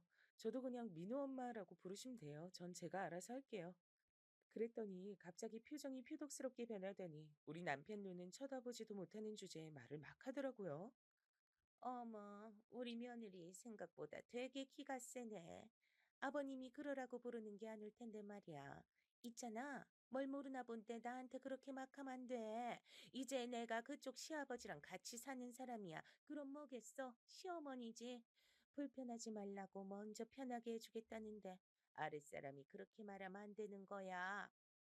저 말발로 조곤조곤 아버님을 구워 삶고 튀기고 별걸 다 해먹었구나 싶어 아주 절로 혀를 내두르게 됐답니다. 그런데 너무 웃기는 게요. 저 다음날 아버님한테 불려가서 혼난 거 있죠? 아주 웃기지도 않아요, 진짜. 민우애미야, 너 왜 우리 영춘 씨한테 그렇게 날쌔게 대하냐? 이제 같이 살고 이 사람 말이 뭐 그리 잘못됐어? 나랑 같이 살면 부부고 네 시엄마가 되는 게 맞는 거지. 당장 갑자기 바꾸려니까 어색하고 할지 몰라도 어머니라고 불러라. 영춘 씨가 아주 많이 서운해한다. 와, 저는 무슨 옛날에 집 나갔다 돌아온 아빠랑 같이 살게 된 마냥 어머니 계실 때 연락도 없고 잘 얼굴도 안 비추시던 시아버지랑 자주 보게 된 것도 불편하거든요. 근데 무슨 상간녀 할머니를 끌고 들어와선 시어머니라고 부르라니 이건 남편이 봐도 못할 짓이잖아요. 근데 이때 아버님이 너무 비겁하게 한수를 두시더라고요. 아마 정민이도 싫어하고 서로 불편할 거 안다. 근데 상황이 이렇게 된 걸 어쩌겠어. 간 사람은 가고 사는 사람들은 또 살아야지. 계속 이렇게 자식들이 척을 지니까 살 수가 있나. 이런 말까지 안 하려고 했다만 영춘 씨네 아들 딸이 얼마나 나한테 잘하는지 아냐? 좀 극단적으로 말해서 자꾸 이런 식이면 나도 재산 못 물려준다 전해라. 생각들이 없어 생각이. 이야, 참. 부모가 말년에 수치를 저지르고선 자식에게 돈을 인질 삼아서 강제 효도를 요구하다니 이게 뭐예요, 정말. 게다가 그 재산은 아버님 혼자 일구신 게 절대 아니란 말이에요. 저희 엄만 여기까지 듣고 답답해서 가슴을 치셨어요. 내가 볼 땐 니네 시어머니 잘못이 크다. 아니, 아니, 지금 그 미친 옆했네 말고 돌아가신 네 시어머니 말이야. 남편이 그렇게 밖에 나가서 딴 여자랑 그러고 있으면 소송을 걸어서라도 이혼을 하고 재산을 나눴어야지. 그걸 남편이 저렇게 피하고 도망 다닌다고 아들 결혼시킬 때 추문 없게 하려고 참는 게 답이야? 이게 뭐야. 죽어서도 결국 자식들이 마음고생하잖아. 지 엄마가 얼마나 불쌍하고 재산까지 첩들한테 뺏기게 생겼네. 엄마 그만해. 나 충분히 속 터지니까. 그럼 나는 지금 뭘 하면 되는 거야? 남편도 남편이지만 나는 아버님이랑 그 할머니 얼굴 계속 봐야 된단 말이야. 그러니 엄마는 이때 진심인 듯 아닌 듯, 묘안인 듯, 맞는 듯한 소리를 던지고 전화를 끊었답니다. 뭘 어떡하겠어. 일단은 인질 잡고 저러면 맞춰주는 척 해야지. 그 할마씨가 그렇게 뒤에서 조종한다며. 둘이 붙어먹어서 그 지경인 거니까 찢어놓으면 되지. 그럴 자신 있으면 참고 지내고 자신 없으면 다 포기하고 그냥 의절해야지 뭐. 새삼스레 저는 이때 아버님이 너무 가증스럽게 느껴지는 거예요. 장례식 때도 그렇게 감정에 취해서 오시고 정말 슬프기는 하셨을지 모르겠더라고요. 일단은 남편에게 진정하라고 달래봤어요. 다 짜증나는 건 아닌데 지금은 일단 좀 상황을 보자. 이렇게 당신이 아버님이랑 의절하면 아버님은 진짜 뭐 간이라도 빼서 다 그 영춘이 할매한테 줘버린 참이야. 아버님 간은 아깝지도 않겠지 이제. 근데 어머니랑 사실상 같이 일군 거나 다름없는 재산은?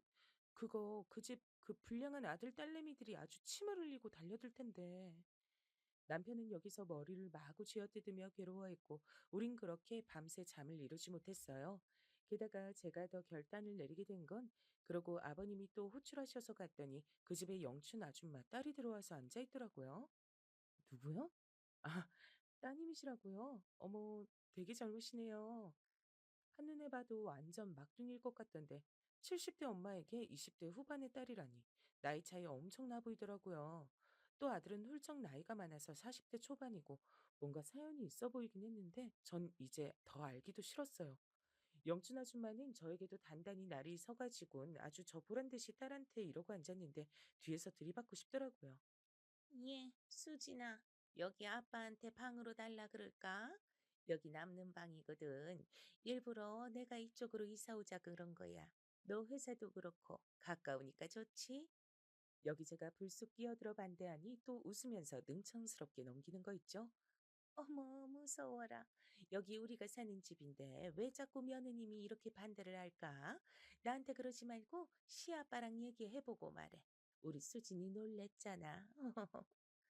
이러니 저는 정말 이게 아니겠다 싶어 손톱을 물어뜯고 한참 고민하면서 지하철을 타고 왔어요.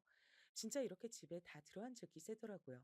그러니 제 나름대로 머리를 엄청 굴려서 개똥도 약으로 쓴단 마음으로 머리를 써봤죠. 제 스스로 절대 하지 않을 일을 이때 했는데 우리 아들과 함께 아버님을 따로 만나러 갔던 거예요. 민호애미 네가 웬일이냐. 이렇게 따로 데이트를 하자고 신청을 하고 나야 민우도 보고 우리 며느리랑도 시간 보내니 너무 좋다. 제 속도 모르고 이런 말씀을 하시니 욱했지만 일단 작정대로 해야 되니 꾹 참았어요. 초반이니 너무 기대는 안 하면서 슬슬 연막전을 펼쳐봤답니다. 아, 네, 저희도 요즘 적적하고 민우도 할아버지 보고 싶다고 해서 온 거예요. 아버님, 근데 아버님 그거 아세요? 저 어제 가보니까 아니 그 어머님 따님 있잖아요. 수진 씨라든가 그 눈 크고 목에 문신 있는 네네 그분이요. 와 계시더라고요. 그러자 아버님은 별 대수롭지 않게 딸이 왔냐고 하시는데 제가 먼저 선수 쳐서 말해버렸어요. 보니까 어머니가 집에 방을 하나 내주시려고 하던데요. 살짝 걱정돼서요. 실은 정민 씨가 이제 슬슬 아버님한테 마음도 풀고 형님도 데려오려고 하거든요. 근데 그 어머니 따님이 그렇게 방을 갖고 계시면 오기 힘들지 않을까요? 저는 이때 순간적으로 머리를 짜내어 거짓말을 했어요. 남편은커녕 저희 형님은 죽을 때까지 아버님을 안 본다고 했으니 있을 리가 없는 일이었거든요. 근데 아버님은 자식들한테 외면당하기 나름 상처였는지 이때 좀 꿈틀하시긴 했어요. 정민이가 유진이까지 데리고 온다고 하더냐? 아직 형님이랑 얘기된 건 아니지만 그러려고 생각은 하는 것 같더라고요. 아무튼 어머니 따님 아주 예쁘고 똘똘해 보이던데요. 근데 한 집에서 사시는 건 좀 그렇지 않으세요? 죄송한 얘기지만 저도 어머니랑 이제 막 적응하고 있는데 따님이랑은 시간이 많이 걸릴 것 같아서요. 민우도 자기 고모가 따로 있는데 새로운 고모가 있는 거 보고 놀랄 수도 있고. 아무튼 저는 이게 말이 되는지 안 되는지도 따지지 않고 정말 별수를 다해서 둘러댔어요. 어떻게든 그 영춘 아줌마 뜻대로 돌아가지 않게 하고 싶었거든요. 그러면서 슬쩍 옛날 명언에 기대어 이 말 한마디를 쓱 던지고 빠졌답니다. 왜 첩이 첩고를 못 본다는 얘기 있잖아요. 그걸 인용해서 이렇게 말씀을 드렸는데 생각보다 아버님 꽤 동요하시던데요. 근데요, 아버님 좀 외람된 말씀이지만 그 수진 씨나 광철 씨 두 분 다 어머니가 어떻게 얻으신 자녀들이세요? 각자 나이 차이가 꽤나 보여서. 음, 저도 약간 걱정되는 게 있어서 말이에요, 아버님. 그러자 아버님은 본인도 그게 그렇게 막 시원스러운 배경은 아니셨는지 왜 그러냐고 곧장 물으시더라고요. 그게 걱정스럽잖아요. 본래 부모님이 재혼하시면 자식들은 걱정이 많을 수밖에 없으니까요. 아버님이 새로 누굴 만나시는 걸 반대하는 게 절대 아니라요. 상대가 괜찮은 사람이어야 되니까 그런 것들을 신경 쓰는 거죠. 사실 아버님이랑 연춘 아줌마랑 제대로 시골리고 그런 것도 아니고 혼인신고도 했는지도 모르겠지만 일단은 쭉쭉 얘기를 했어요. 그게 좀 그렇잖아요. 자식을 어떻게 얻으신 건지 시원하게 알려준 게 없어 보이고, 그러고 벌써부터 그렇게 딸을 데려와서 집을 내주실 생각을 하는 게, 제 친구네도 보니까 아빠가 황혼 재혼하셨는데 말년에 재산까지 다 뺏기셨어요. 죄송해요. 아버님 이런 얘기. 그러면서 눈치를 쓱 살폈는데 참 뭐랄까 나이가 젊건 많건 간에 남녀 간의 연애는 얼마나 덧없는지 느꼈네요. 그렇게 와이프 고생시키고 암까지 걸려 먼저 보내게 할 정도의 천년의 사랑 직거를 했으면 이 정도 말에는 뚝심 있게 흔들리지 않아야 되잖아요. 근데 아버님은 벌써 눈동자가 슬슬 흔들리시더라고요. 그, 뭐, 그래. 그런 경우도 있겠지. 아버님, 평생 열심히 사셨고 재산 힘들게 일구셨는데, 생각해보면 이렇게 저희 형님의 남편까지 다 등지고 살게 되셨는데도 어머니께선 아버님 생각을 많이 안 해주시는 것 같아서요. 그럼 저렇게 수진 씨 데리고 들어오려고도 안 했을 거고. 암튼, 슬슬 자기 자식들 들어앉히고 이런저런 구실 붙여서 재산 빼앗고 내빼는 경우가 보통 많은 게 아니에요. 저도 한참 고민했어요. 그러니 아버님은 역시나 표정이 좋지 않으셨고 전 마지막으로 쐐기를 박았어요. 아버님 심란하시게 이런 말씀 드려서 죄송해요. 이건 비밀로 해주셨으면 좋겠어요. 어머니가 들으셔서 좋아하실 얘기가 아니고 또 그런 분이 아닌데 괜히 불편하실 수도 있으니까. 아무튼 그럼 또 들릴게요, 아버님. 그러고 나와서는 나름의 수학은 있다고 생각을 했답니다. 그러고 분위기를 보아하니 아버님께선 진짜 영춘 아줌마한테 얘기를 안 하신 것 같더라고요. 왜냐면 그 후에 영춘 아줌마가 저를 대하는 분위기에 딱히 차이가 없어 보여서요. 이런 상황을 일단 남편에겐 얘기하지 않은 채 전 조심스럽게 이 상황을 이어갔어요. 먼저 저를 불러다가 만나자고 하시기에 저도 아버님 댁에 갔죠. 아시다시피 이번에 재관 씨 생신이잖아. 다 같이들 모여서 축하하면 좋을 것 같아. 이번에 우리 아들, 딸도 오라 그래서 같이 밥 먹을까 하는데 며느님은 어떻게 생각해? 이렇게 가족이 됐으니 다 같이 인사하고 그럼 좋잖아. 얼씨구, 이젠 더 자기 영역을 넓혀가지고 아예 자리를 깔고 앉으려고 하더라고요. 그래서 저는 조심스레 물었어요. 저야 뭐, 근데 혹시 아버님이랑은 얘기가 되셨을까요? 아니, 아직 재관 씨랑은 얘기 안 했어. 수진이도 이번 기회에 제대로 인사시키려고. 뭔가 딱 보니까 아버님이나 영춘 아줌마나 의붓 자식들을 어떻게 할지 서로 대화하는 건 없어 보이더라고요. 그래서 전 얼른 틈새에 끼어 말했어요. 저번에 이제 시어머니가 되셨으니 뜻에 좀 따라줬으면 좋겠다고 하셨잖아요. 그래서 저도 많이 고민해봤고 거기 맞추려고 해요. 근데 조심스럽게 드리고 싶은 말씀이 있어서요. 그 자녀분들 부르는 건 약간 신중하셔야 될 것 같아요. 어머, 왜? 우리 애들이 여기 드나들지 못할 게 뭐가 있어? 난 걔들 엄마고 새로 아빠가 생겼는데 말이야. 그래서 저는 즉각 나중에 걸려도 상관없을 얘기를 슬쩍 던져봤어요. 그때 가선 그때 다시 핑계를 대면 되지 않을까 싶었거든요. 일단 저 자체가 이 할마 씨가 너무 믿고 어머니 자리를 꿰차고 이런 그림을 만드는 게 진절이 나기 싫었어요. 저희 아버님, 어머니 떠나보내신 지 얼마 안 됐는데 첫 생신에 바로 그렇게 자녀분들 불러들이시면 너무 환경이 많이 바뀌어서 저희 남편도 불편해하고 그게 전해지지 않을까요? 그러면 아버님도 좀 생각이 많아지실 텐데요. 잘 아시겠지만 아버님은 집안 시끄러워지는 거 싫어하시니까요. 그렇게 신중하게 계시다가 이제 같이 살게 되신 건데 한 텀 지나가고 모여도 될 것 같은데요. 저도 대충 둘러댄 거긴 한데 이 영춘 아줌만 끝내 제가 못마땅한지 들을까 말까 한 표정이더라고요. 그래서 전 더 말을 못했어요. 그리고 아버님 생신이니까 어쩌면 저희 형님도 오실 거예요. 아버님이 저희 형님한테 꼼짝 못 하시는 거 아시니까 팁을 드리는 건데, 그, 너무 아버님이랑 잘 지내는 것처럼 계시면 형님 많이 불편해 하실 거예요. 말이 좀 이상하긴 한데, 암튼요. 형님이 오실 리도 없는데 전 괜히 군기 잡는 양 긴장도를 팍 올려서 말했고요. 당연히 이 할마 씨는 기분 나빠하더라고요. 저보고 선 넘지 말라더군요. 보자 보자 하니까 이봐 며느님 어디서 지금 내 머리 위에서 놀려 그래? 내가 그 정도 앞가림도 못할 줄 알아? 말 나와서 말인데 나 볼장 다 보고 무서운 거 없어. 말년에 노인네 둘이서 잘 살아보고 내가 알아서 하겠다는데 나서지 말라고. 나는 자기한테 명령하려고 부른 거지 내가 잔소리 듣겠다고 불러 매시는 줄 알아? 이러면서 아주 밉살맞게 말씀을 하시대요.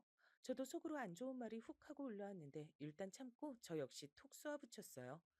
어머, 저도 잘 지내보려고 드린 말씀인데 화가 많이 나셨네요. 근데 너무 그렇게 날 세우고 자식들이랑 사이 안 좋게 지내는 거 티나시면 안 좋아요.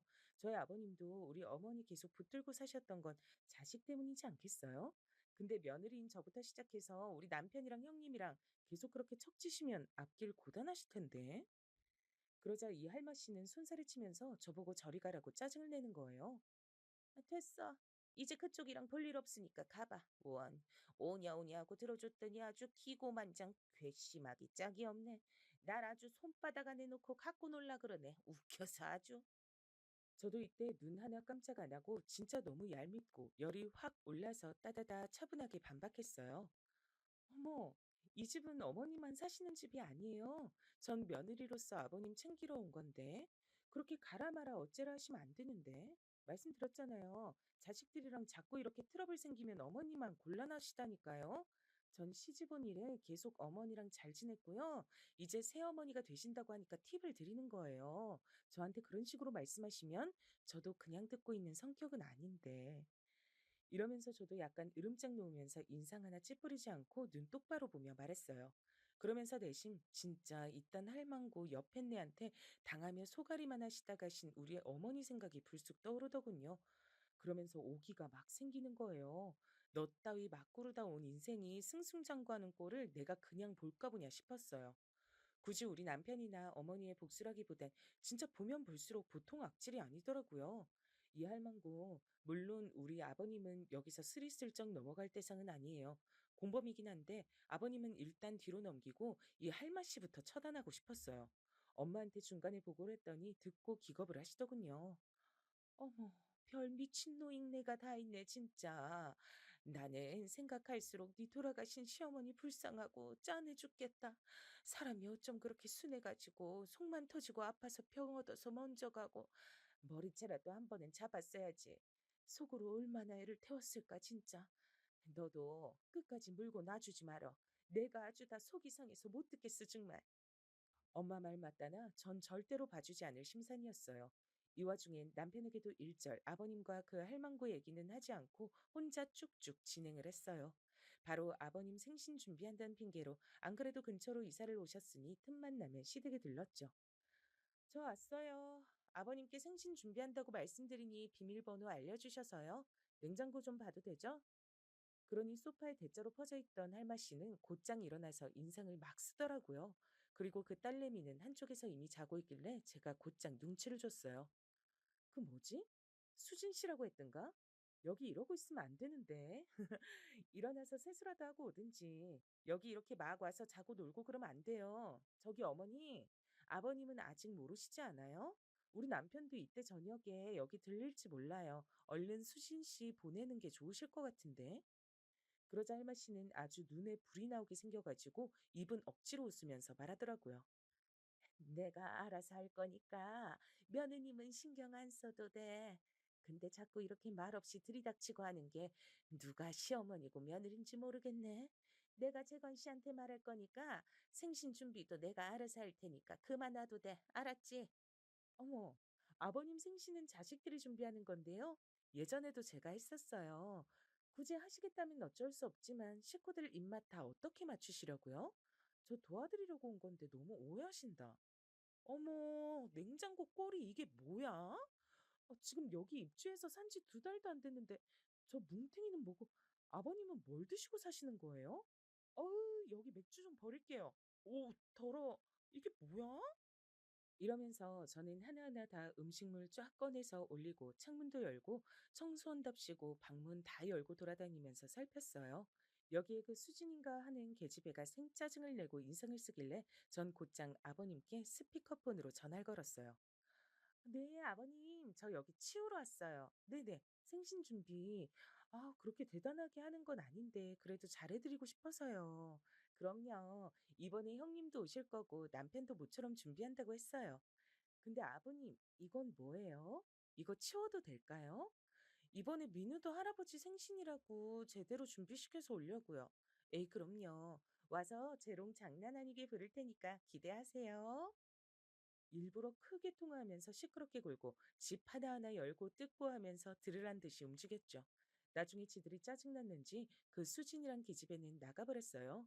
그러니 할마 씨는 있는 대로 열이 받아서 제가 전화를 끊으니 뭐 하는 거냐고 짜증내더라고요. 그래서 저도 슬슬 화나니까 은근 긁어댔어요. 그나저나 저희 아버님보다 2살 누나시라면서요? 요즘 할머니들 얼굴에 뭐 많이 맞으시던데 그런 건 안 하시나 봐요. 어린 남자 만나면서 외모 신경 쓰셔야지. 아무리 나이 먹어도 남잔 남자잖아요. 그러다가 오래 채우기도 전에 나가게 되실 수도 있겠어요. 살 안 찌게 조심하셔야 될 텐데 그 연세에 빼짝 굴면서 마르려면 주름은 어떡하고. 어휴, 나이 먹어서 새 살림 차리고 살기 힘드네요. 그죠? 여기서 그만 할머 씨는 저한테 소리를 빽 질렀고 저도 으쓱거리면서 왜 그러냐고 받아쳤죠. 이야, 너 진짜 보자 보자 하니까 이게 진짜 웃기지도 않네. 너 아주 대놓고 나 긁으러 왔지? 네가 뭐야? 이 집 딸년이야 아들이야? 지도 가족도 뭣도 아닌 외인인 주제에 어지간히 꼴값 떨고 앉았네. 너 그러고 용 쓰고 있으면 네 앞으로 돈 얼마라도 떨어질 줄 알아?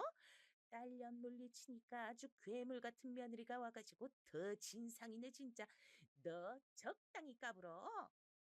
그래서 저는 이때다 싶어 다시 약을 올렸어요. 이런 반응이 나오길 기다리고 있었거든요. 와, 저한테 이렇게 무섭게 말씀하시는 거 아버님한테 다 말해드리고 싶다. 아버님한텐 절대 안 보여주고 참고 사느라 얼마나 힘들어요. 그쵸? 멀쩡한 조강지처 놔두고 붙잡은 천년의 사랑이 이렇게 입이 험하고 다 낚어 채려고 하는지 절대 상상도 못 하실 텐데요. 아싸, 아버님한테 일러야지. 이러니 아주 개거품을 물고 저한테 달려들려고 하길래 전 얼른 막아들고 한마디 더 했어요. 죄송한데 이거 녹음하고 촬영했어요. 자꾸 저한테 은근히 말 못 듣게 하시고 아버님 앞에선 아닌 척 하시는 것 같길래 저도 살아남으려고 이렇게 했답니다. 요거 그대로 아버님한테 보낼 거예요. 어쩌실래요? 뭐? 야, 너 장난하지 마. 니까 게 뭐라고?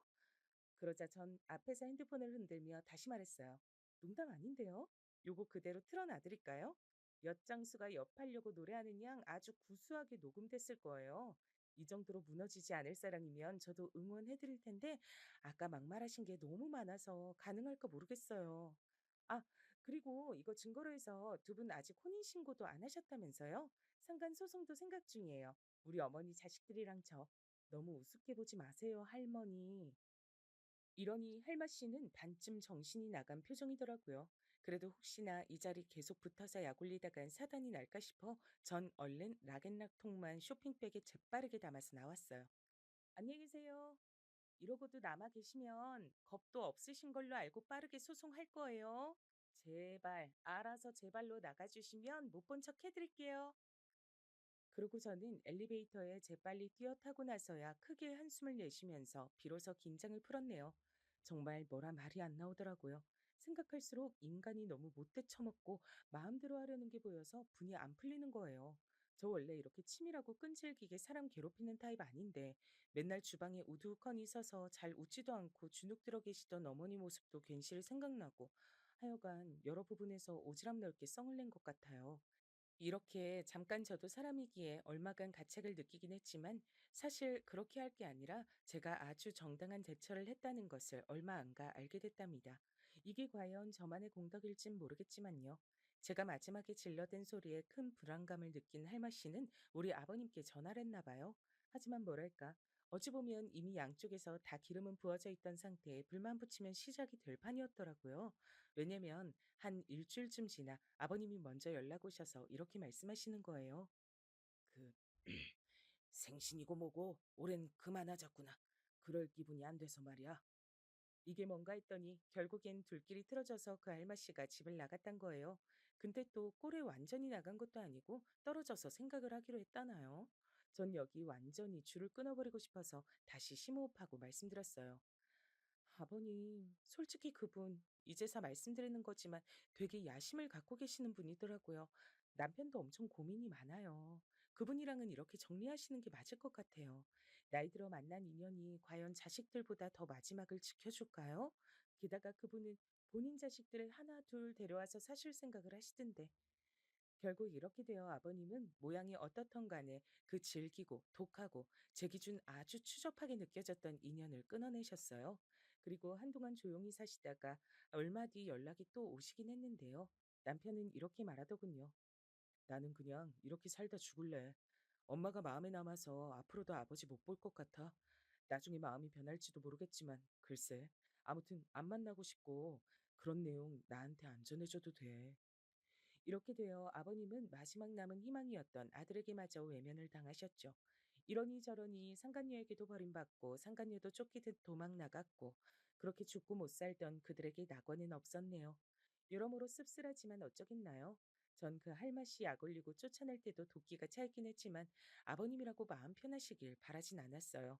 엄연히 이 상황에 아버님은 피해자가 아니잖아요. 외롭게 가신 어머니를 생각하면 남편의 말을 빌려보자면 아버님도 외롭게 마무리하시는 게 맞지 않을까 생각됩니다. 조강지처를 버리고 자식들 속을 그렇게 찢어내셨으니까요. 앞으로도 저희는 이렇게 살아가게 될 것 같아요. 다소 무거운 얘기였지만 여기까지 들어주셔서 감사합니다. 모두 건강하세요.